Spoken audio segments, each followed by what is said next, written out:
നമസ്കാരം കൂട്ടുകാരെ, ഞാൻ പീറ്റർ ചൊവ്വള്ളൂർ.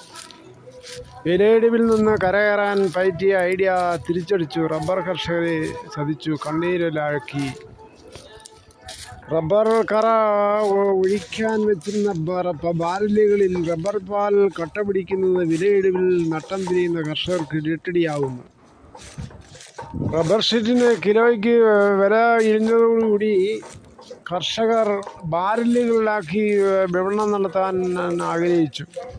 ഈ റബ്ബർ പാൽ കട്ടിയാവാതിരിക്കാൻ അമോണിയാണ് ഉപയോഗിക്കുന്നത്. അത് കമ്പനികൾ നൽകുന്ന വീപ്പകളിൽ അമോണിയയുടെ അളവ് കുറഞ്ഞതാണ് പാൽ കട്ടപിടിക്കാൻ കാരണം. ഒരു വീപ്പയിൽ ഇപ്പോൾ അവർ ഒഴിച്ചുവിടുന്നത് 5 കിലോയിൽ താഴെ അമോണിയ മാത്രമാണ്. നേരത്തെ അത് വേണ്ടിയിരുന്നത് 7 കിലോ അമോണിയ 250 കെമിക്കലും വേണ്ടിയിരുന്ന സ്ഥാനത്ത് കാലപ്പഴക്കം ചെന്ന വീപ്പകളാണ് കൊടുത്തുവിടുന്നത്. അതിൽ വായു പെട്ടെന്ന് കടന്ന് റബ്ബർ പാൽ പെട്ടെന്ന് കട്ടപിടിക്കും. ഇങ്ങനെ കട്ടപിടിച്ച ബാരലുകൾ കമ്പനി എടുക്കത്തില്ല. അത് കർഷകർക്ക് വൻ നഷ്ടമായി. അങ്ങനെ അവർക്ക് കണ്ണീരായി. കൂലി കൊടുത്ത് ഷീറ്റടിച്ച് അത് ഉണക്കി അത് കടകളിൽ കൊണ്ടുകൊടുക്കുമ്പോൾ ഗ്രേഡ് കുറവെന്ന് പറഞ്ഞാൽ അത് വില കുറയ്ക്കും. അങ്ങനെ അവർക്കും അന്നേരം കർഷകർക്കും വളരെ നഷ്ടമാവും.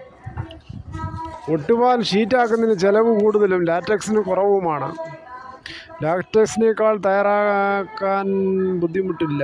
കൂലിക്ക് ആളെ വയ്ക്കാതെ പാൽ ബാരലിൽ ഒഴിച്ചാൽ മതി. കൂടുതൽ വിലയും കിട്ടും.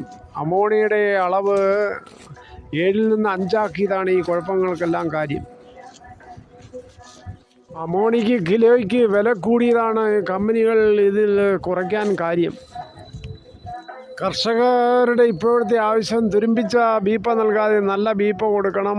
പിന്നെ അമോണിയയുടെ അളവ് പഴയ രീതിയിൽ തന്നെ കൊടുക്കണം. അതായത് 7ഉം 250 മറ്റ് കെമിക്കലും കൊടുക്കണമെന്നുള്ള ആവശ്യം ശക്തമായി അതിന് റബ്ബർ ബോർഡ് ഇടപെടണമെന്നാണ് കർഷകരുടെ ആവശ്യം.